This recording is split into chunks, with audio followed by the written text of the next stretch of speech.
hands. What he lacked was dog, right? And so Yeah, now dog. Kyle shift the way he looks at his wide receivers. Can you be a dog? Can you catch? Are you scared to take a hit? And that's where Dante Pettis was. And so I feel like that's where Ricky Pearsall is. He is the Dante Pettis 3.0. Like he's a upgraded version because I think he has that dog in him. Well, he does run that slick route. That's very similar, and he does have some returnability if he has to be. But you look at all the other players, like in this draft, there was a lot of the tackles that were taken. So I could understand why we didn't go in the first round with a tackle. So that made a lot of sense why we didn't go that direction. But yeah, receivers was best available. I thought maybe we would have went with the South Carolina wide receiver at first, but nope. Xavier Legette, yeah, man. Xavier Legette, that's who I liked it too. But I like the other guy, the one that from Western Kentucky. Malachi Corley, Malachi yes. Corley, yeah, that dude looked like a Debo-ish. Yeah, like he definitely has Debo traits, can do Debo things. But the Niners, I don't question a lot in what they do, because there's always a master plan behind it, right? And so like Yeah. when the Niners have the luxury of being able to draft And players and develop them now. These players don't have to necessarily be in on right now, right? And so even as a first round pick, he doesn't have to start right now. Kyle Shanahan can still stash him, develop him, all that good stuff. So yeah, interesting. they can be redshirt or just get some little bit of opportunities. That's just how we look at all these players. But yeah, let's say hello to the people in the chats. I know there's a couple people I didn't. Yeah, hey Jimmy, and how's it going, Jaquig Girl Knox? Your favorite person, Peachy Brown. We all know who's Peachy's in the building. What's up, Peachy?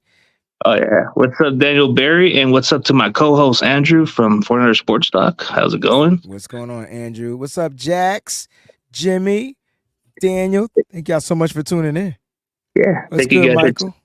Thank you guys for tuning in. And yeah, football's back. We're getting into the Hall of Fame. But hey, what kind of rookie are you excited about? Because I just keep hearing about Ronaldo Green, bro. I'm just pumped up about this kid.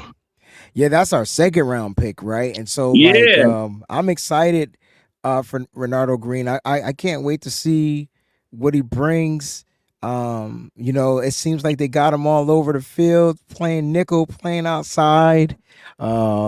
And I can't wait to see what he does. But I'm really into the safety, Malik Mustafa. He's another I feel one. like we haven't had a safety built like this ever.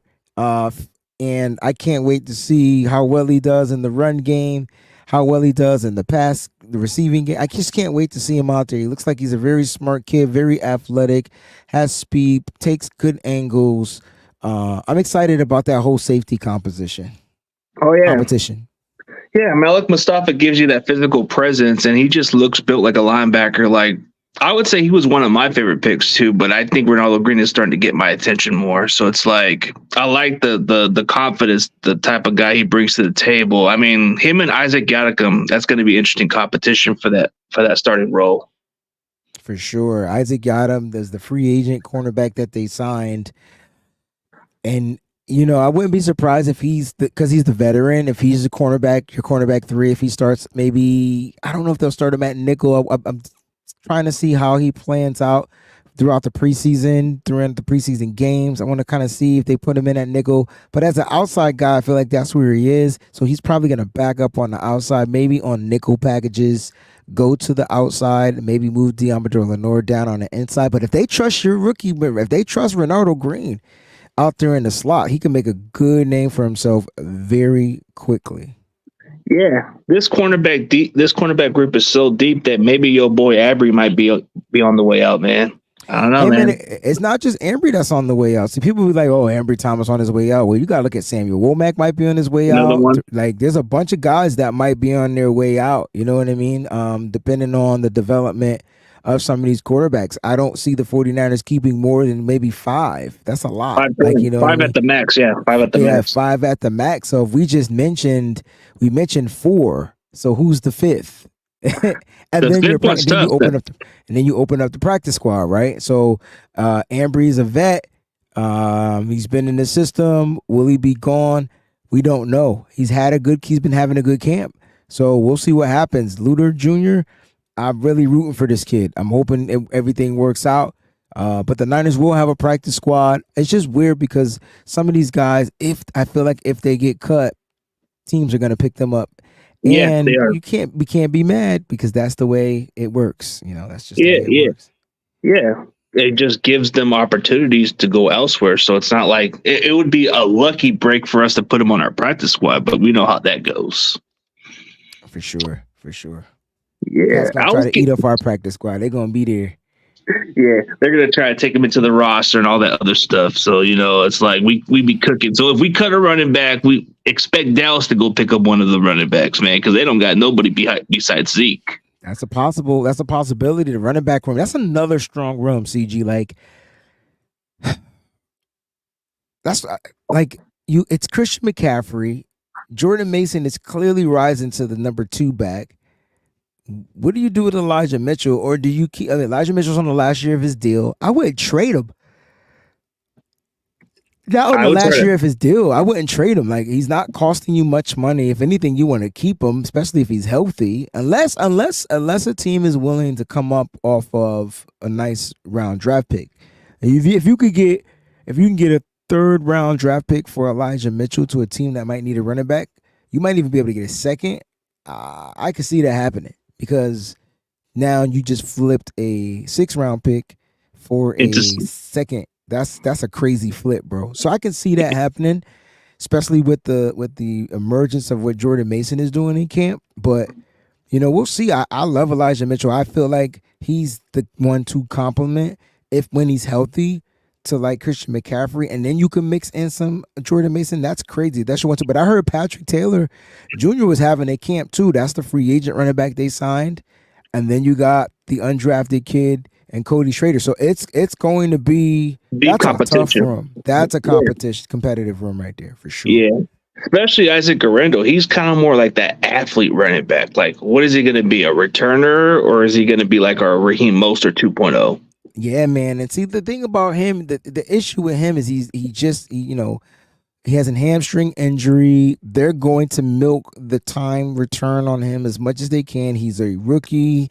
They drafted him in the 4th round. They're not expecting him to contribute this year because the room is already stocked. And so, like, you got him, you save him. He's reserved. He gets football healthy, and then you bring him out. But he's a home run hitting type of a running back. So you Yeah, he got is. yeah, you got your Jordan Mason to me, who's your ground and pound. You got your Christian McCaffrey, who's your all-purpose guy. You got Yep. Elijah Mitchell. That's the same exact way. Like him and Christian McCaffrey literally are the same type of running back with a slightly different running style, but they're both. I think Mitchell's even a little bit faster. He's a 4-3 guy.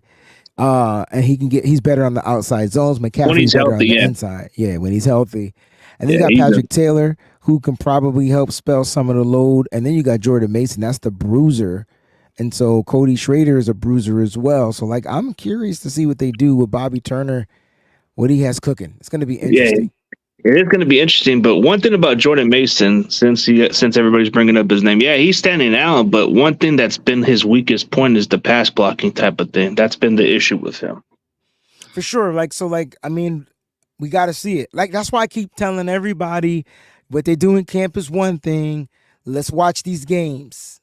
Let's watch the I've never wanted to pay more attention to preseason 49er football in my life because I feel like the level of competition is on another level. So even our 2s and 3s can probably be 1s and 2s on other Elsewhere, squads. Like, yeah, you know what I'm saying? So I'm excited to watch what these guys are going to be able to do.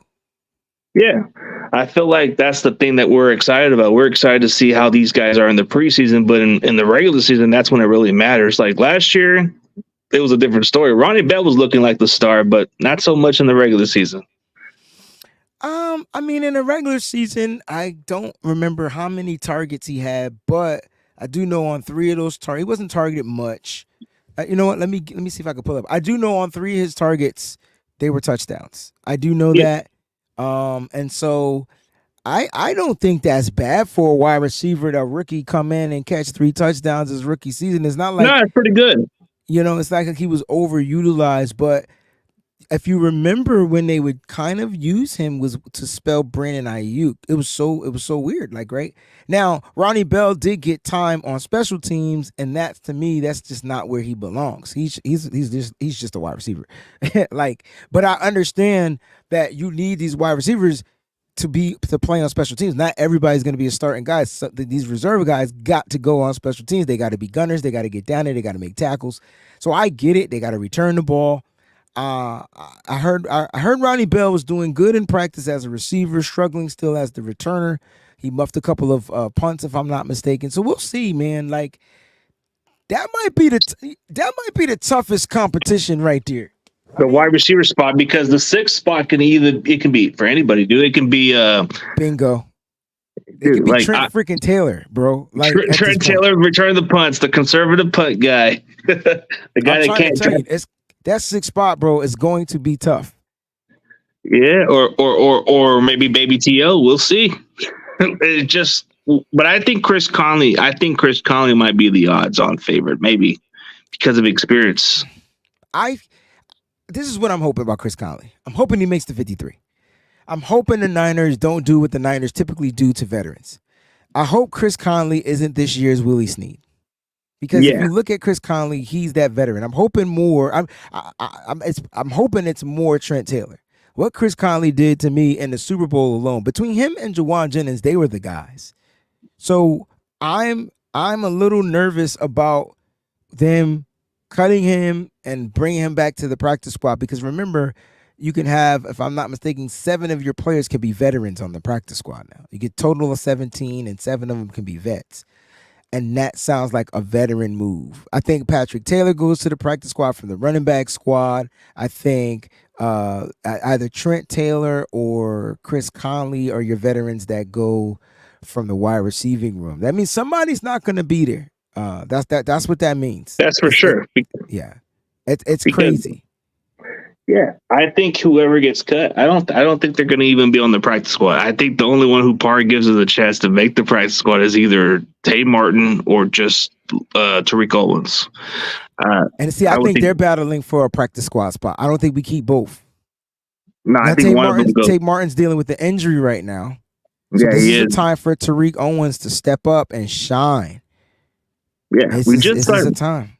we just signed Malik Turner, which we And we got him did on our sign own. Malik Turner, but I think once we signed Malik Turner and Frank Darby, but Frank once Darby's intriguing. Brandon Ayuk and Jacob Cowan comes back, I think those guys get released. Yeah, I think that's the case. But I think Conley would be the odds-on favorite because I think he's kind of building something. But Danny Gray, if he continues what he's doing, I think it would be a little bit tough for him to be let go. Totally forgot about Danny Gray, who was having a hell of a camp, but I think he's dealing with some type of an injury, and I'm curious to know what that injury is. They have not disclosed it. Oh, So this guy could, is it the hamstring or something? You know what I mean? It could be one of those cases, but I don't know, man.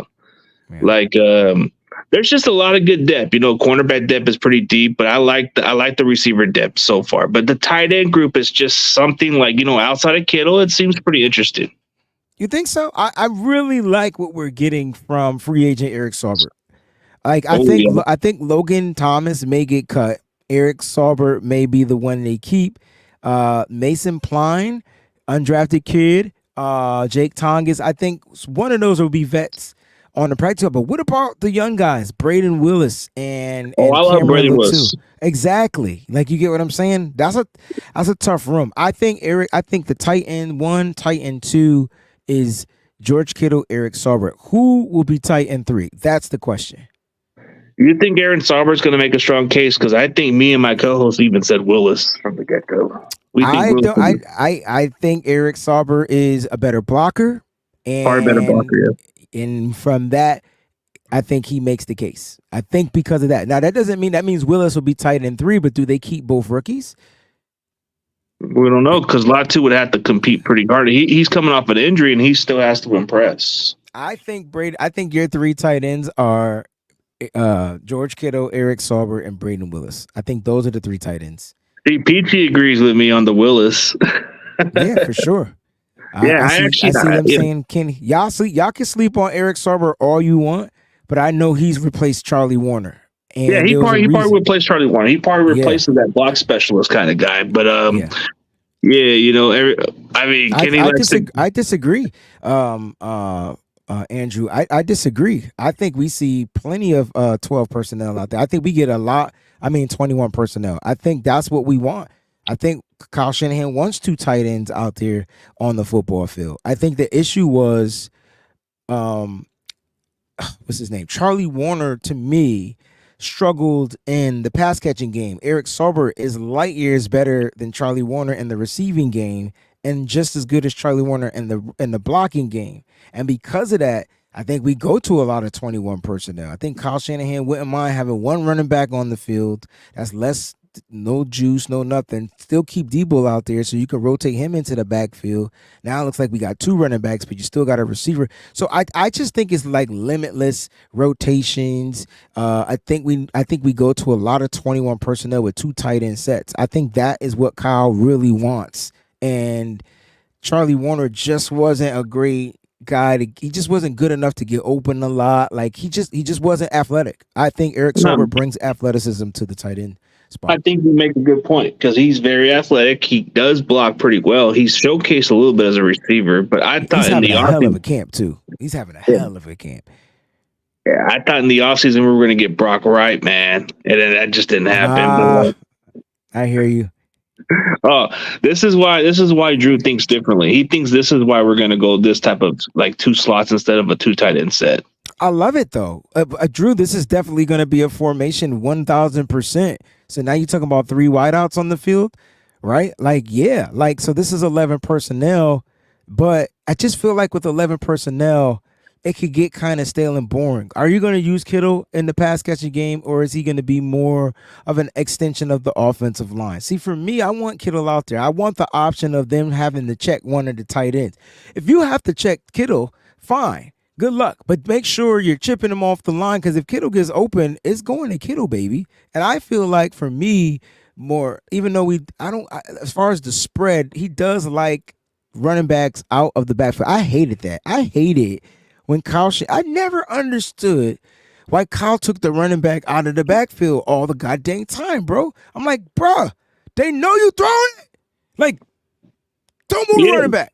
Like, don't move the running back. Please don't move the running back. They know you're throwing it. You're spreading everybody out. Now, every now and then I'm cool with it. But we did it a lot. As soon as Christian McCaffrey rotated out of the backfield CG, I was like, it's a pass. So if I ain't nobody, but if I knew it was a pass, the motherfuckers that get paid $80 billion a week knew it was a pass. And so now you got to make sure you execute the play because they already know the play. So I think having two tight ends out there with the one running back changes things. And now if you do rotate the running back out of the backfield, now you can motion a wide receiver to the backfield. very So good. the illusion is like, oh snap. And you could put Kittle in the backfield. So the illusion is like, oh shoot, what are they gonna do? So I'm Yeah, excited, man. I'm excited. You just got me excited. yeah. Shoot. Especially Yes, the the way Wiggles 2-on-2. Yes. the What you know Wiggles about two the and Wiggles two. and the Waggles? Let's go. I'm Let's sorry. go. But no, I'm no, getting but excited. hey, I can't help myself either, bro. But yeah, we all know what we're talking about, man. We want to open up that passing game, but I think for this formation, there might be a little bit of those two slots formation at times. But I think we're mostly going to go with two tight end sets. So, like, No, like but you, no, that's not true. I like what Andrew, is his name Andrew yeah, 49ers Andrew, Sports Talk. sports star. I like what he said. Yo, can you have two slots? You can't have two slots. Somebody got to be on some receivers got to be on the line, right? You can have two slot receivers out there, but one of them got to be the wide out. Two of them got to be on the line of scrimmage. If you got three out there, and one has to be off, that's your slot guy. So I like the fact that we talked earlier when we started the show. Ricky Pearsall is a XYZ. Debo Samuel is an XYZ. Whereas Brandon Ayuk is more of like your X. Maybe sometimes he'll line up in the slot. So they got options to put there. But when you put those two guys out there, and so we totally forgot about Jawan Jennings.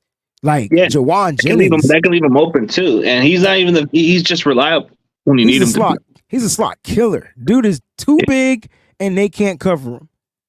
And this So guy just talks he talks his shit and backs it up. for sure.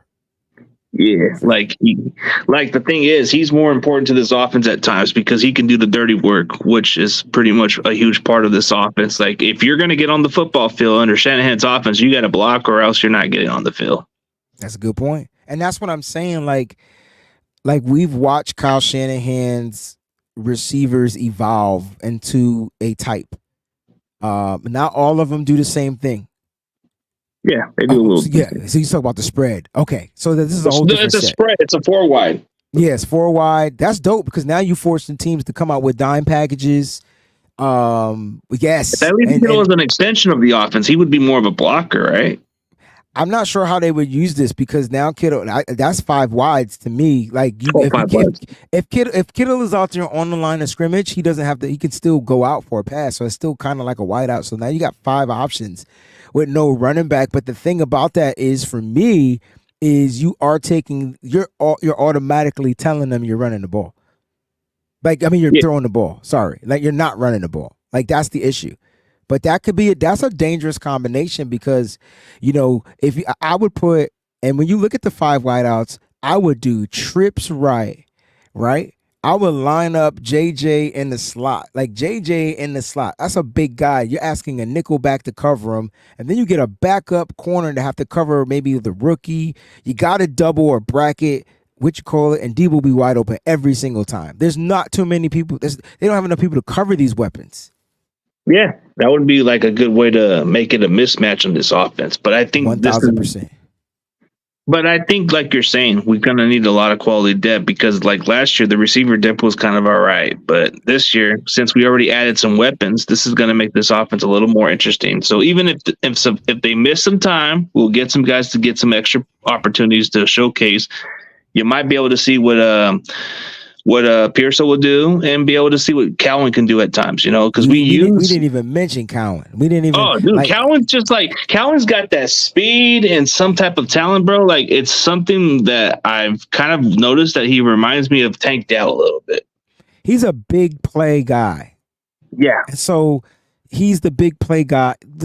When I look at what Kyle Shanahan did in this draft, he got a big play time wide receiver and a big play running back, and Isaac Guerrero. Like these are guys. Grindel's an athletic, yeah. And when I say big play, I mean like home run hitting, right? Home run hitting, like a Raheem Mostert kind of running back, man. That kind of like you're like he ain't gonna probably average 4 yards a carry, but he might get 2, he might get 3, and then a 76, and then an 81. And it's a touchdown right there, yeah. Yeah, and it's to the house, like right, yeah. But he's got to be healthy. But Jacob Cowing is the type of person that I watch beat double coverage down the field, like in the end zone. Like, dude, you ran out of real estate and you still beat double coverage in the end zone. That was crazy. It was a game I was like, that dude he's not just wicked fast. He's sneaky wicked fast. Does that make sense? Like he sneaks behind the double coverage. He is pretty fast and he is kind of hard to cover. Even for his size, you would think, man, the guy's not big, but he does make up for it. Like can you catch him? That's the thing. That's it, and that's what that's the extra element that none of us are really focusing on. Kyle is getting speed back to his offense. Why? He doesn't really invest in the offensive line. So he's making things, I need faster players, I need quick offensive linemen, and I need Brock to get the ball out of his hand quickly to his playmakers with my guys down the field blocking. And that's Kyle Shanahan's offense 101. I quick release, quick play, catch it, make a play. It doesn't matter. Like that's it. Now, the thing that Brock does to me really well is he's got this intermediate route throwing down pack, down the right, down the middle, down the left. Like he's pretty damn accurate with these 20+ yard passes, right? And so that's what's opening up the offense a little bit more. And then when you got a guy like Christian McCaffrey that's 9 times out of 10 falling for, if you block your guy, Christian's averaging 4 or 5 yards a carry easily. Oh yeah, and then he's hard to tackle. Though. No, but he's hard to tackle. And he's hard to bring down 100%. Yeah, and one thing about him is he's kind of like a slot receiver just playing running back. That's another specialty weapon. That's what I'm saying. Kyle is all about this year is about the year of the mismatch and execution. And more weapons, but like the offense line's okay. It's all right. It's not what a typical team's offensive line would be. But I think if Kyle can get his offensive line working like a machine, just think of open up a watch. Grab. Here's my analogy. Grab a watch, right? Now, if you open up them old watches, right, there's a bunch of mechanisms and gears in there, right? And not Yeah, one of those. There's one that's the master gear. That's your Trent Williams, and you got the other pieces that need to work together. But when they all work together, it's going to be perfectly fine, right? And so, like, that's the Kyle Shanahan's offensive line. He has to make sure his gears are all in sync.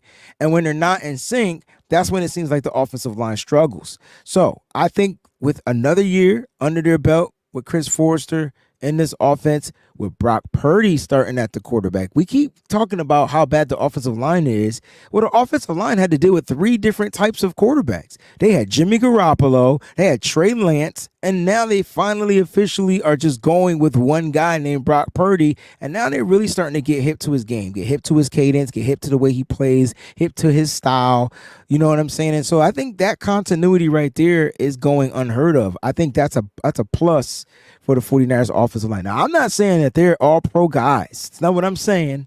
I just don't think they're as bad as they, as they look. They do have bad moments, but I think the more they play together, the more continuity they'll have, and the better they'll end up being. yeah. I'm just hoping McKivitz gets better. That's all I'm hoping for. Or else this is a disaster. I agree with you, bro. I agree with you. I mean, Pooney seems like he's making a strong case to be the starting guard, but I know what I'm getting with Feliciano. So You know what you're getting with Feliciano. I think I wouldn't be surprised if Feliciano is put on ice, maybe the PUP. Maybe he start depending on how severe this knee injury is. You're like, bro, is it me or is Feliciano Daniel Brunskill right now? Like, I feel like Daniel Brunskill did this. Who was your starting right guard? It was Spencer Burford, and then yep. they slowly worked Daniel Brunskill back into the fold. Yeah, And and the thing with that was that's how it got better with the line. Even with Burford, he was having his moments, but Burford is like I'm just hoping it's one of those sophomore slumps with this guy because I really like this kid. I'm really high on this guy, but I got to be honest, he just needs to get better as a pass blocker. I agree. It's not like I'm saying that they don't need to work on certain things, but continuity to me is everything. I think for our offensive line, it's more about them being able to communicate without actually saying a word. And see, that comes down to learning everybody, right? And Yeah. so that's what made I know we didn't get the best years from Alex Mack, but man, if he didn't retire, bro, that this offensive line would be like you. It's Trent Williams. You got your anchor center, and then you can struggle with the other pieces, but they would Alex made sure he helped raise their level. He slid the protections. He had them like communicating with them. Like that to me is what I'm hoping Jake Brendel blossoms into. I'm not saying he's going to be good as Alex Mack, but he's got to be the leader of that offensive line out there. He's got to upgrade his level of leadership and get those guys in their right spots. There's no way Spencer Burford should have not blocked Chris Jones. It should have been, oh shoot, Burford's not blocking Chris Jones. Let me just dive at Chris Jones. Like something had to, like the communication was piss poor on that last play in the Super Bowl. Yeah. And I think the way you just brought his name, Jake Brendel, he just hasn't really shown me the quality of a legitimate center. But he needs to get better at certain areas. But I feel like that's probably the best you're going to get out of him is maybe It's more of an possible. adequate. He's more of an adequate starter, bro. He's not like I mean, what you got. He's not what you yeah, got with Dak. you could be 100% correct, man. And you heard Kyle say it. Like the offensive line is full of fifth rounders, sixth rounders, seventh rounders, undrafted guys, like right? And then you got Yeah, your one stud, like yeah. your one first round pick. So we got to the Super Bowl with With that that type kind of of an offensive offensive line, yeah. line. And Yeah. so for those that wish we could improve it, I really think they would have to do it in the draft. I think that's the only way, but they can't do it early. I mean, you can't invest in the offensive line if you're not drafting. If you're drafting late in the first round, top offensive linemen aren't falling to 31 or 32. So you No, kind of got to take the best player available and find the right person to fit your system. You talked about Dominic Pooney, Jarrett Kingston were the two that they drafted this year. Let's Kingston might be. see. Yeah, let's see what happens, man. Let's see if those guys can turn into something. What if we got what if Dominic Pooney, third round pick, turns into an all pro guard? Yeah, That he means could be. now the Niners were able to find an offensive line in the third round. It's With not that about kind it of being in talent. the first round. It's about them finding the right piece that fits what Kyle Shanahan needs in his system. I think that's what it comes down to. And I don't know about you, but I really thought that right piece was the kid that the Baltimore Ravens took from Washington because Yeah, I that was the one really we were felt on. that's where the Niners were going, and they what's the word? They fleeced us, they snaked us, they jumped us. They knew we were going with him. Can't think of his name off the top of my head, but the kid, the left tackle, I believe from Washington was going to be the dude, and he got drafted right before us.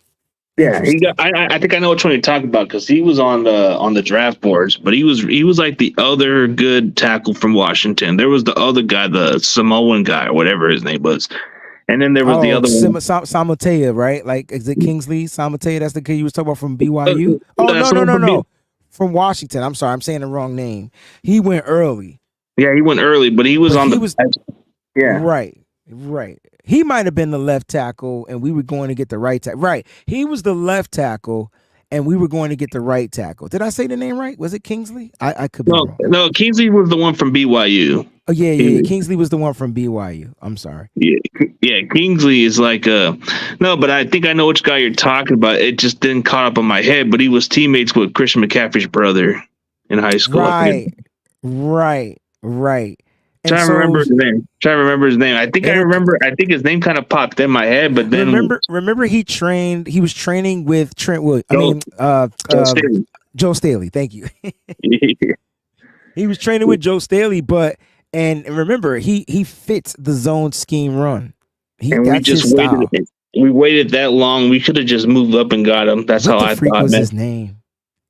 Let's go look it up, bro. Because we got time. You can search it up. No, it's that. I know which one you're talking about. Dude, I was so high on him. Yeah, me too. Oh, Washington. And he played the right tackle, and I felt like that was dope because he was protecting Michael Penix's blind side because he's a left-handed quarterback. Yeah, he's the one that the Ravens drafted. Yes. Troy Fontanu was the other one. Yeah, And damn it, Jim.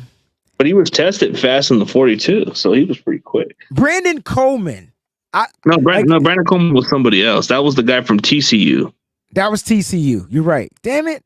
Damn it. That's the other Washington tackle, but I forget which one you're talking about.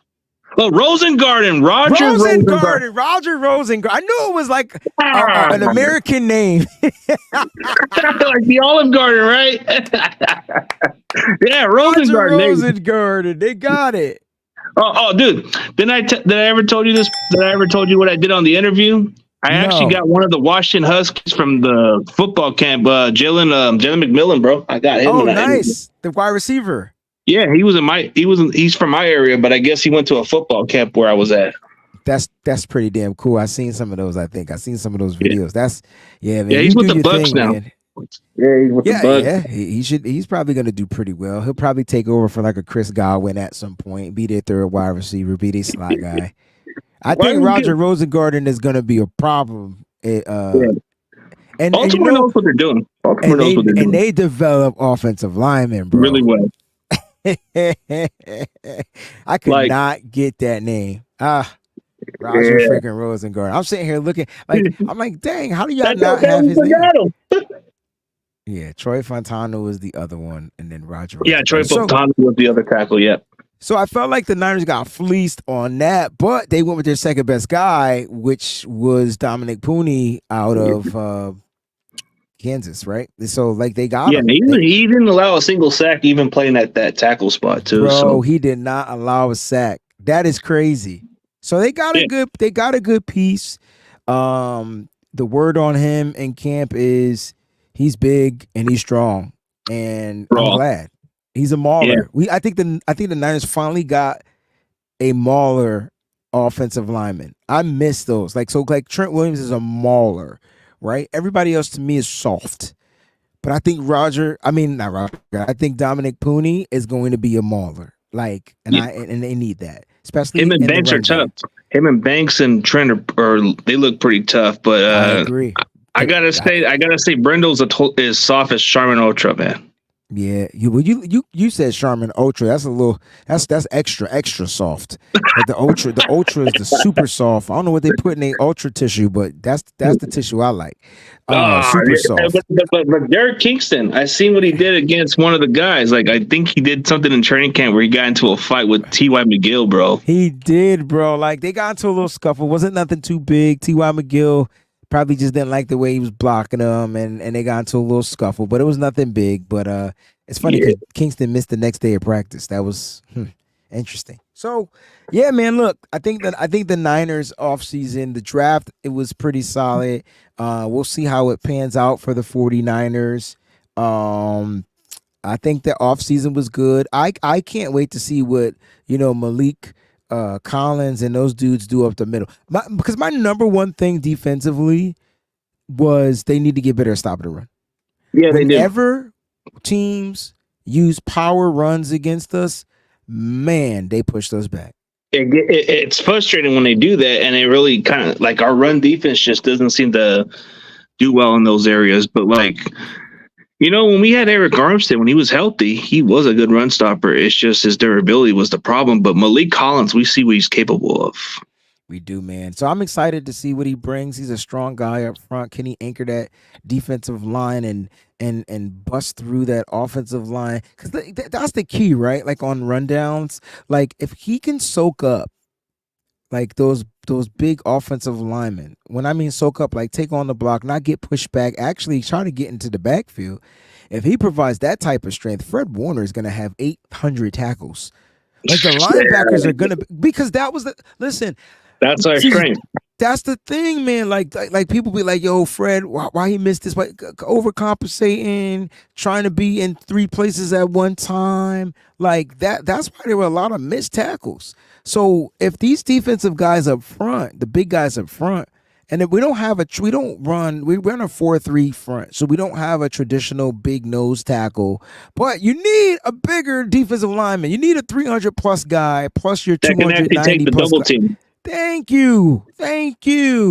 You're gonna come after you. You take the double team. Now your linebackers are coming downhill, filling out the gap. Yeah. Oh, what's my thoughts on? I think exactly what you're saying, bro. We need that one big man in the middle, like at least a 320 or something bigger. But I really like Dominic Puny as far as his upside and talent, bro. He hasn't given up a single sack. He's very coachable from the looks of it. He's going to have his moments, but I feel like this is just like another Aaron Banks, if not maybe a little bit close enough. But I feel like there's talent there. I think the competition between, it's going to be between him and Feliciano and Burford. So who knows? But I wouldn't sleep on Puny. He looks like he's kind of making good impressions so far. I agree, and I'm not gonna lie, man. I had Spencer Burford as the starting right guard. He is dealing with a broken hand. Who's gonna be out for maybe hopefully like another 2 weeks, because this was like the first week. So they said 2 to 3 weeks. They said 3 weeks, but we'll see what happens. Hopefully he gets back in time, man. I mean, as much as everybody has a little criticism towards Burford, I'm always like that kind of guy in the corner, Oh, for but I sure. think he needs to step up his game a little bit, is what I got to say. And I think he knows that, and that's my whole point. Like I wanted to see if Burford came back with a vengeance. He owned his mistake. He took accountability. I think that's spot on. And I wanted to see, how he came back into year 3. And is he gonna come back with a vengeance? And unfortunately, his play is gonna be halted by the broken hand. So we'll monitor that. We'll see what happens with that because Kyle Shanahan, they still haven't designated him for any type of surgery yet. So we'll see what happens. You know how the Niners do. They like to play around with the injury clause and wait to the very last second and then declare him for the PUP and he won't take up a roster spot and he'll just have to miss the first 4 games of the season. So we know the game Kyle Shanahan plays. So if Dominic Pooney continues to have stack these days and trend upwards, he's going to be your starting right guard. Oh yeah, for sure. You're right about it, yeah. Yeah, that's what we need. We need some good depth right there, and that's what's going to test into. So, speaking of, we got about good amount 5 minutes. Let's get a good 5 minute question with the rest of the guys because I know you got some stuff to do a little later. So, Okay, let's do it. let's drop a couple questions. I know Breezy's got to get something going, but yeah, definitely appreciate him on the show, man. But let's drop a couple questions. But yeah, it's a good little gritty time, man. It's been like 2 years. I know, man. It's been a minute, but it's good to be back. It's good to have football back. It's good to talk Niners. And it's just good to be here on your show. Your content is really damn good, man. And you doing your thing, man. Keep up the great work. And just keep pushing, man. Keep putting the stuff out there. Just you never know who's watching. That's how I look at it. You never know Yeah. who's watching. Yeah, a lot of things have been changing. I've been going on TikTok, so I've been kind of having my fun over there. So, Hey, yeah, man, wherever you go to have fun, I'm gonna be there having fun with you, bro. I know you've been kind of like popping that TikTok too. You're almost at 10K, so you're getting there. Trying to get there slowly but surely. Slowly but surely. Yeah, you might. I mean, you probably just need at least 4 more thousand followers to reach my level, but yeah, you'll be there. You'll be there. Jesus I is see. watching. Oh yeah, amen to the Lord. Yeah, Yeah, Papa J got a question. Who will win running back two? who will win running back two? Where does it Yeah. say right? Well, who will win running back two between? Everybody's been saying Jordan Mason, but maybe Mitchell. I don't know. I think if Mason could do better as a pass blocker, I would say Mason for sure. But I would say it would probably be Elijah Mitchell. Yeah, Jordan Mason struggled to me in pass pro, but was a hell of a running back, right? Like, Mhm. dude probably averaged almost 7 yards a carry. It was kind of hard to be like, how do you not put this guy in, Kyle Shanahan? And so it's going to be tough. But Elijah Mitchell hasn't taken a step backwards. And Yep. so the running back two position, you got one guy trending up, one guy that is what he was finally. I think the injuries to Elijah Mitchell is where it hindered him big time. And it changed up the way Kyle Shanahan had to call his plays because Kyle has to trust you In to order go to in the get him to game. tell you, yeah, Oh yeah. Oh yeah.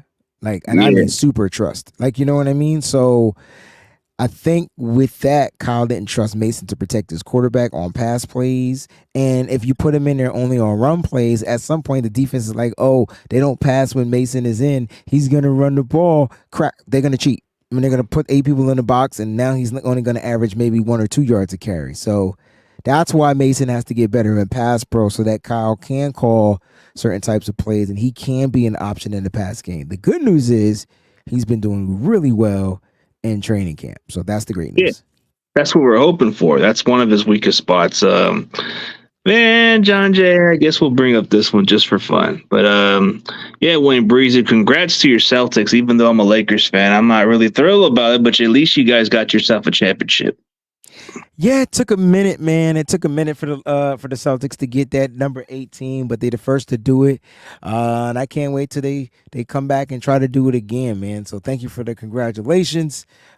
This is gonna be pretty cool. Seahawks Eddie, thanks for the follow on TikTok. I appreciate you, broski. We got a great season, man. We can't wait to play Thursday night football. Seattle Seahawks and Yeah, Seattle. That's gonna be electrifying. yeah, Whenever I go to Seattle, the city and the people are amazing. I don't even the fans. It'd be weird. You know what it is? Philly fans make you not want to go to games. So I'm expecting every other fan base to be as bad as Philly. Yeah, and no there's and Seattle fans are so cool, man. You could, like, I stay downtown, I walk down the strip, I'm at that place where they toss the fish and stuff like that. That's so cool, right? So I go down there, get my bread, I get my food in that little market. They got a nice little donut shop in there. Just hang out. Seattle's pretty dope. It's just always look like it's about to rain. It's the only thing I can't figure out about Seattle. no, but I've heard a lot of good things. Even Seahawks City has always told me that they're more of the classy people out there. So it's Very not like classy, very classy. And their stadium is almost damn near top notch because no matter where you sit, it's a good seat. Like that's top notch to me. Like nosebleeds, you way up there, good seat. You can see it. The vision is good. So they did a good job in the stadium. yeah, for sure. Oh, Miss Debbie has a question. Yeah. Let's get to that one. Let's give her that question. Let's say hello to her. I met her at the game like a couple years ago. Dope. All right. Who All right, who are your okay. top three kickoff return men? Ooh, I like that question. You did bring up Mr. Trent Taylor, but I'm going to go with Isaac Garendo. I'm going to go with Okay. him. Let's see. I would say for another guy, we would go with Elijah Mitchell because I think he's got that ability to return kicks. But Interesting. my wild card would probably be Jacob Cowan. Okay. I like that. I'm gonna go with veterans. Okay. I'm gonna go Trent Taylor. I'm gonna go Debo Samuel. Okay. And I think Ricky Pearsall earns this spot. I think he gets the shot and he earns a spot at the punt return game. I think him and Trent Taylor battle that out. That means I got Trent Taylor making the roster. Oh shoot, that's gonna be tough. It's gonna be tough, but my wild card is gonna be Garendo. I just think they're gonna give this guy a chance to showcase him before he gets on the field. They want to see what he's all about. They drafted him for this situation to. Yeah, I hope you're right. I just think his hamstring injury is something that they're going to try to milk, let it take his time. So I'm not sure. I just got a funny feeling Garendo is going to start the season off. He may go on season-ending IR if it's torn. Remember, we don't know the severity. We just know he's going to be out for several weeks. That's how they left it. So we'll see what happens. I We'll hope it's definitely see. him. I'm rooting for Garendo. That's my guy. That's the guy I wanted us to draft, and I'm hoping it pans out. Well, I think that's what they have him for because they like him as an athlete and he's a home run guy, so he can be the kind of guy that return kicks and all that stuff. But Agreed.